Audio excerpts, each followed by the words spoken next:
நற்றுணையாவது நமச்சிவாயவே. அசுரர்கள் வணங்கிய சிவலிங்கம். நம்ம எல்லாருக்குமே தெரியும், சிவபெருமான் உலகத்தவரும் வணங்கும் இறைவன்னு. ஓணகாந்தன் தலியில அசுரவேந்தனான பானாசுரனுடைய சேனாதிபதிகளான ஓணன் காந்தன் வழிபட்ட சிவலிங்கங்களான ஓணேஸ்வரர், காந்தேஸ்வரர் மற்றும் ஜலந்திராசுரன் வழிபட்டதா சொல்லப்படுற ஜலந்திரேஸ்வரர்னு 3 அசுரர்கள் வழிபட்ட 3 சிவலிங்கங்கள் ஒரே கோவில்ல மூலவரா அமைஞ்சிருக்காங்க. அது வேற எங்கேயும் இல்ல, காஞ்சிபுரத்துல அமைஞ்சிருக்கிற ஓணகாந்தன் தலின்னு சொல்லப்படுற ஓணேஸ்வரர் திருக்கோவில்ல தான்.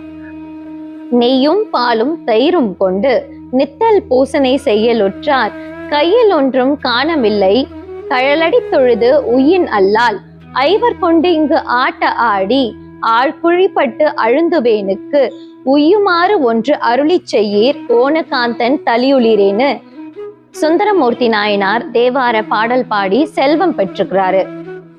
அப்படிப்பட்ட அற்புதமான சிவாலயத்துடைய குடமுழுக்கு, அதாவது கும்பாபிஷேகம், வர்ற மார்ச் 8ஆம் தேதி 9 மணிலிருந்து 10 மணிக்குள்ள நடக்குது.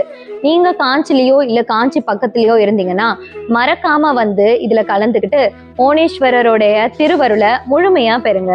நன்றி. நாம் செய்த தீவினைகள் யாவும் அந்த பிறை சூட அருளாலே தீரும்.